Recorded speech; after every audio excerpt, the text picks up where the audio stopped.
कंपन्या आहेत त्यांचे परिवहन मंत्र्यांशी काही व्यावसायिक संबंध. मी असं बोललो नाही. मी असं त्या पत्रामध्ये माझा असा कोणाचा उल्लेख आहे का? नाही. त्यावर पण परिवहन मंत्र्यांचं असं म्हणणं आहे की असे जर काही पुरावे असतील तर ते संजय राऊतांनी समोर आणावे. बघा, परिवहन मंत्री हे या महाराष्ट्रातले एक धर्मात्मा आहेत, बरं. आणि ते आता राज्याचे परिवहन मंत्री आहेत. नाशिक आणि इतर भागातल्या रिक्षा चालकांच्या संघटनांनी माझ्याकडे जी कागदपत्र सुपूर्द केली त्यात स्पष्ट दिसतं आहे की सरकारमधल्या काही मंत्रिमंडळातल्या म्हणजे मंत्र्यांना रॅपिडोनं विविध मार्गाने उपकृत केलं आहे. मी कोणाचं नाव घेतलं का? उपकृत केलं आहे. त्यांची सार्वजनिक मंडळं, त्यांच्या दहीहंड्या यांना प्रायोजक म्हणून पैसे दिले. म्हणजे हा जो इंटरेस्ट आहे त्याला म्हणतात कॉन्फ्लिक्ट ऑफ इंटरेस्ट. ठाण्यातली जी दहीहंडी परिवहन मंत्र्यांची असते वर्षानुवर्ष, त्याच्यामध्ये मला त्यांनी मुलांनी दाखवलं, रिक्षा झालं, हे पहा, ज्या रॅपिडो कंपनीला आमच्या छाताडावर बसवलेलं आहे त्यांनी परिवहन मंत्र्यांची जी दहीहंडी आहे कोट्यावधी रुपयांची, त्याला स्पॉन्सरशिप दिलेली आहे, इतर काही मंत्र्यांना दिलेली आहे. आता हा जर मुद्दा समोर येत असेल तर परिवहन मंत्र्यांचं हे काम आहे की रिक्षा चालकांच्या आरोपांचं समाधान करणं. माझं नाही, मी हजारो रिक्षा चालकांचा प्रतिनिधी आहे. उद्यापासून मी रिक्षातून फिरेन पाहिजे, बरं.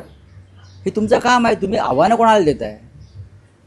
रिक्षा चालकांचे शिष्टमंडळ तुमच्याकडे भेटण्यासाठी वेळ मागत आहे. ही आमच्या पोटावरती जे तुम्ही मारताय, लात मारताय रॅपिडोच्या छत्राखाली, आमचं तुम्ही म्हणणं आहे का? परिवहन मंत्र्यांना रॅपिडोबरोबर बैठक घ्यायला वेळ आहे, पण मराठी रिक्षा चालक आहेत महाराष्ट्रातले, त्यांचं ऐकायला वेळ नाही. ह्याच्यावर बोला, आव्हानं देऊ नका. तुम्ही अडचणीत या. याच रिक्षा चालकांचा विषय होता जो मराठी भाषा रिक्षा चालकांना येण्यासंदर्भातला परिवहन मंत्र्यांनी जो नवा नियम किंवा एक नवं पाऊल उचललेलं आहे. मुख्यमंत्र्यांनी सांगितले की आणखी 3 महिने त्यांना मुदत वाढवून द्या.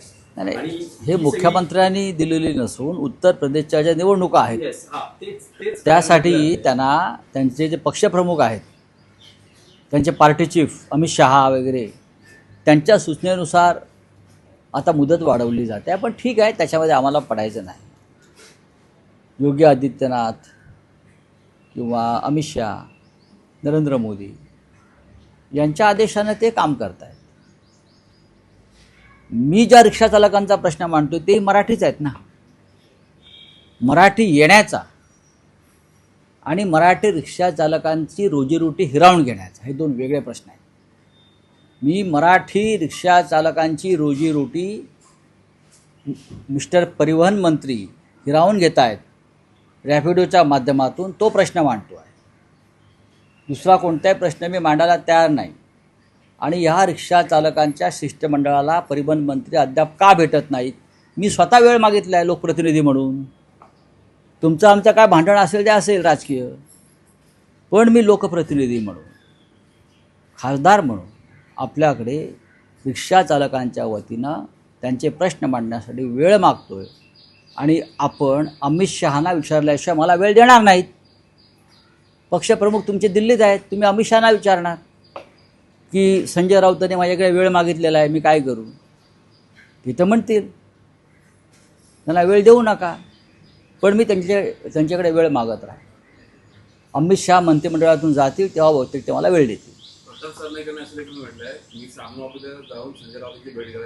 काय हरकत नाही, त्यांचं स्वागत आहे. जर रिक्षा चालकांच्या किंवा मराठी बेरोजगारांच्या प्रश्नावरती त्यांनी माझ्याकडे आलं तर मी त्यांचं स्वागत करेन. त्यांनी मला वेळ दिला तर मी त्यांच्या कार्यालयात जाईल. याच्यामध्ये कोणत्या इगोचा प्रश्नच येत नाही. हजारो रिक्षा चालकांचा हा प्रश्न आहे, त्यांच्या कुटुंबाचा प्रश्न आहे, मराठी मुलांचा प्रश्न आहे.